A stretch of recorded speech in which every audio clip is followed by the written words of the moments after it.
Des choses incroyables vous tombent dessus, détournent le cours de votre existence et le bouleversent de fond en comble. Vous avez beau fuir au bout du monde, vous réfugier là où personne ne risque de vous trouver, elles vous suivent à la trace comme une meute de chiens errants et font de vous quelqu'un qui ne vous ressemble en rien et qui devient la seule histoire que l'on retiendra de vous. Certains appellent ces choses Mektoub. D'autres, moins déraisonnables, disent que c'est la vie. En ce qui me concerne, ces choses-là avaient un visage, une odeur et un nom, Guide Brahim. Guide Brahim était à l'image du bon Dieu. Sévère et miséricordieux. Il pouvait faire d'un vaurien un notable et d'un insolent un gibier de potence, sauf qu'il était plus enclin à sévir qu'à gratifier.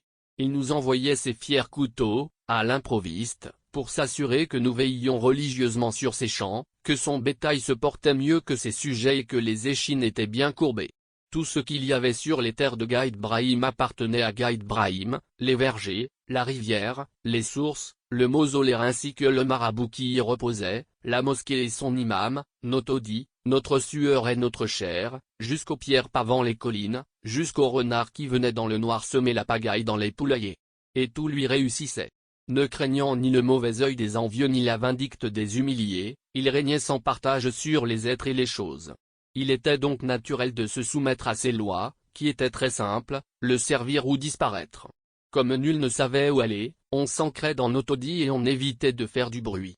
En ces années-là, les déracinés crevaient de faim sur les routes et aucun ciel ne valait un toit.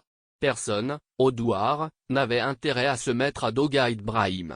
C'est la raison pour laquelle le cœur de ma mère faillit s'arrêter de battre lorsque mon petit frère rentra à la maison, livide, en hurlant, « Le caïd !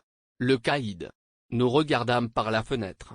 Une carriole cahotait sur la piste qui menait à notre gourbi, conduite par Babaï, un noir herculéen que les gens du village redoutaient autant qu'un mauvais présage. « Va chercher ton père !» cria ma mère à mon petit frère, « je ne sais pas où il est, ne discute pas.